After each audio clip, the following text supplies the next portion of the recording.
Para lo qual a revisão de Caia Grande, nós conhecemos diferentes eixos. E seguro onde eixo não está, auto não fraca, não auto não mal para, auto não com não tem número, não tem seguro. E na nossa comissão, é coletar data para lo qual está que eixo nós temos, quanta quantidade de auto nós temos. E PC não se chama aanvraag na bureau city inspector para coletar toda a data para nós, para lo qual é parte somente de organização. E você queda surpreendido quanto auto tem. Você apeando riba 160 auto que não tem número, não tem. Você precisa ter direito para estar riba caminho público. Na adresse tanta mais de 90 adresses com um de auto que está parado. Você precisa ter adresse que tem 1 ou 2 autos, 3 autos para fora. Então nós temos um eixo grande. Sabe que está logo que não se chega na dia para nós poder ter uma solução. Claro que nós temos problema que é adicto ambulante não.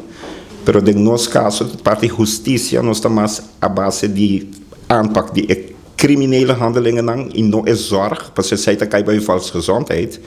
Pero a justiça está cooperando com a volksgezondheid door die buta é centro da kota, onde kota está tinha gente não, kota waro deportar, kota waro gara ilegal in ista, dat vai ter beschikking die para adicto ambulante não worden opgevangen en je behandelingen en precies wij worden overgedragen naar het ministerie van Volksgezondheid.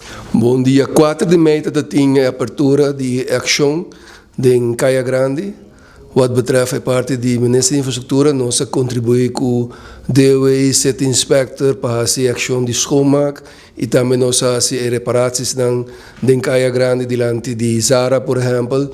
Nós fazemos todos os clinkers, baixa wegdek de novo e, consequentemente, essa é a Habribeck, que é a primeira parte que nós começamos.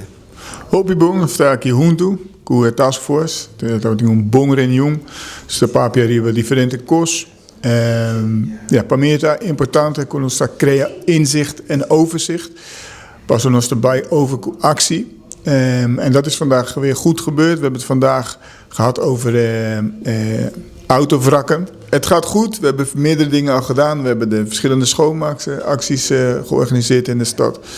Er zijn ook wegen behandeld en de infrastructuur. En dan is erbij over naar andere onderwerpen. Bijvoorbeeld de verlichting. En daarvoor zullen we ook in gesprek gaan met winkeliers. Differente ondernemers in de binnenstad.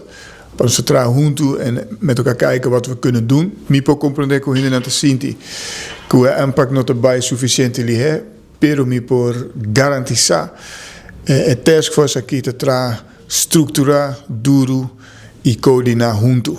Dus met tu confiança que o bom resultado nos por realizar aqui.